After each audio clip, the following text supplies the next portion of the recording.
Thank you, ma'am, for this topic. So, febrile neutropenia is a very common and very frequent complication seen in patients who are on long-term therapies like radiotherapy or chemotherapy.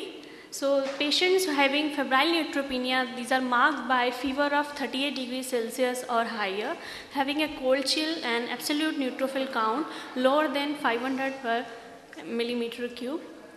Who are at the risk? All patients who are receiving myelosuppressive chemotherapy and radiation therapy, and all patients who are having hematogenous malignancies like leukemia. So in this you can see as the absolute neutrophil count gets on decreasing, the risk for infection is increasing for a patient. So for a patients who are having less than 500 per millimeter cubic of absolute neutrophil count, patients are at the higher risk. It's a life-threatening emergency, and it has been seen that 70 to 75% of the deaths occur from acute leukemia for a patients who are on chemotherapy, and about 50% of deaths in a patients having solid tumors which are related to infection secondary to neutropenia. Neutropenia is a main predisposing factor for a person to have infections. It is the most common cause of death for cancer patient because once the patient is having neutropenia, there is impairment in the inflammatory response, and the signs and symptoms of inflammations are masked. If bacterial infection are mainly endogenously acquired, it means that the normal flora of the patient itself is responsible for causing various type of infection in a patient. If not treated in the first 48 hours, mortality rate approaches 50%. So since 1971, there is a thumb rule to start empirical antibiotics since once the patient comes to the emergency department, and it has been seen that there is a 70% reduction of mortality rate if the antibiotic has been started in the early phase. So this is how a mathematical calculation with the help of which you can easily count the ANC count for a patient. The major complication of febrile neutropenia is septic shock. So early recognition of this complication is very much necessary for a patient. Complications of febrile neutropenia, it often results in chemotherapy dose reductions in the delays of therapy, and it can compromise the treatment outcome.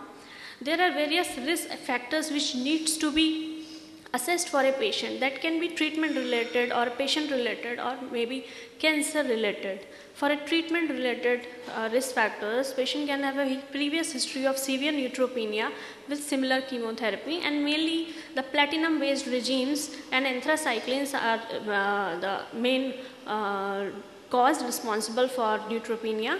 Planned relative dose intensity if it is greater than 80%, and if there is already a pre-existing neutropenia or lymphocytopenia or concurrent or prior radiation therapy to a bone marrow. There can be a patient-related risk factors like an older age, female gender, poor performance and nutritional status, decreased immune function, open wounds and active tissue infections, and certain comorbidities also linked with the mortality rate associated with neutropenia are COPDs, cardiovascular diseases, liver diseases, diabetes mellitus, and anemia.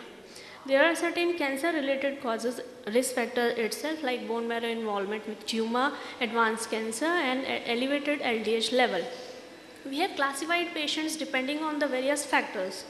We have classified them into high-risk patients or low-risk patients. High-risk patients are those having cancers along with some of the factors like hematological malignancy, that means they may have AML or ALL, myelosuppressive chemotherapy, concurrent chemotherapy as well as radiation therapy, age more than 60 years, certain comorbidities, significant mucositis, maybe on steroid therapy, dosage more than 25 mg prednisolone, history of neutropenia and hospitalization, recent hospitalization for infection. There are low-risk patients, that means having cancer along with a solid tumor, non-hematological malignancy, not unwell at presentation, no comorbidities, normal. When you look at the lab investigations, blood values are normal, urine culture does not signify anything, normal chest x-ray, and there is no suspicion of any sort of sepsis. This is a tool which is very frequently used for patients to assess the risk for as a risk to get neutropenia in the later stages when they are on chemotherapy or radiation therapy. If the score is more than 21 or equal to 21, there is a low risk for a patient to get neutropenia. There are certain practice guidelines which we have developed for febrile neutropenia. One is for prevention of infection, which is identified as a very nursing sensitive outcome by the nursing oncology nursing society, and the interventions which are recommended by them are mainly the standard and the transmission based precautions which we need to take care of, like hand hygiene with soap and water, alcohol based hand rubs, with personal protective equipments, closed windows should be there, and restriction of the visitors with respiratory symptoms. Then again, in policy regarding a patient education, as oncology nurses plays a vital role in providing education to the patient as well as the caregivers. So they should be educated regarding potential and consequences of neutropenia, what are the preventive measures they can adopt, the signs and symptoms, and what should be done once the patient, and what is the education that has to be done. Patient should be educated regarding reporting of single oral temperature reading which can be higher than 100.9 degree Fahrenheit, or an oral temperature which is higher than 100.4 that lasts for more than an hour. Patient should be treated in the early stage. There is a good chances of survival. So regarding the nursing care, we need to do the assessment regarding general condition, complaints, symptoms, time of last chemotherapy, treatment, current medication, and comorbid diseases.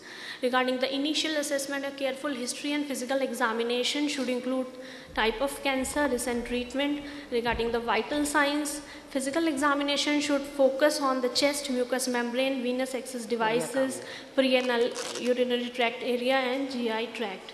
Signs of infection may be subtle or absent in the neutropenic patient. They may exhibit little or no inflammatory response because of low ANC count.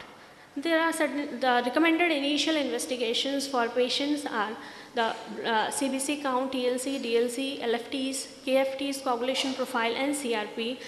All the cultures, blood culture should be obtained. If the patient is having a central line, prefer is to get a central line blood culture from central line as well as from peripheral sites. So try to get at least 2 sets of blood cultures, a midstream urine sample, sputum for culture sensitivity, feces for culture sensitivity, and try to swab all the wounds, recent IV sites and CBP sites. Then chest X-ray and lumbar puncture. These are the early and the late signs of neutropenic sepsis. So temperature may be low in the early phase, but in the later phase patient get febrile.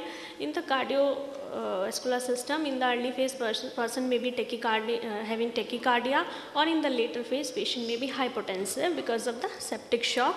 In the pulmonary system, patient may have hyperventilation and later it may land up with pulmonary edema, and CNS person may be alert and apprehensive in the initial stage, but lately it may land up with restlessness or even coma can also occur.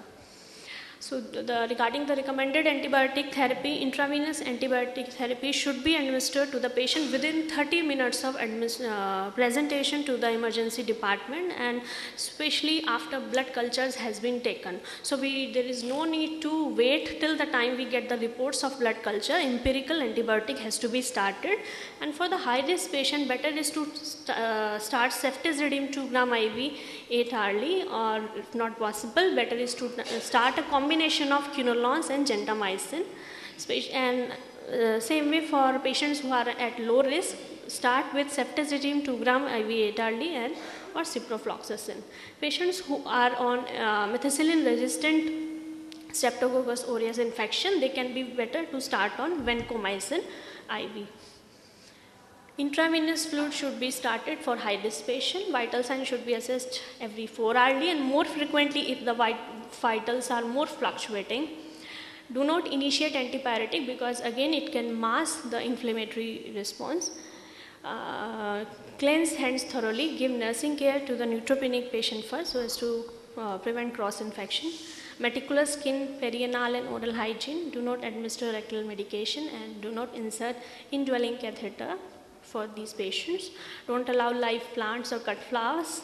Avoid all the sources of stagnant water in the room because it might be a cause of source of gram-negative microorganism to grow. Screen all the visitors for illness. Encourage visitor to use clean hand precautions. And the cornerstone of the management of febrile neutropenia is if recommendation is to practice standard precautions for these patients. And patient should be monitored for the sign of infection that may include fever, chills, change in the cough or production of new cough, sore throat, burning or pain with urination, redness or any swelling in the area, catheter site if it is painful or any sore is present, diarrhea, pain in abdomen, change in the mental status. So to conclude, febrile neutropenia is a significant problem in the oncology setting. Awareness of potential risk, management of neutropenia and preventive measures guide the nurses in providing comprehensive care that makes the difference between life and death. So the take-home message is we can remember the management of febrile neutropenia with HEAT. That means H stand for history. We need to take a particular history regarding the onset of chemotherapy, when the chemotherapy has been started, for how long the patient is getting and what type of chemotherapy patient is getting. Examine the patient with all the using all the parameters for physical assessment, and take the action within 30 minutes of taking blood samples. Start empirical antibiotic as soon as possible. Treat with antibiotics, and fluids has to be started within 60 minutes of survival so as to combat the complications related to septic shock. So with this I conclude. Thanks.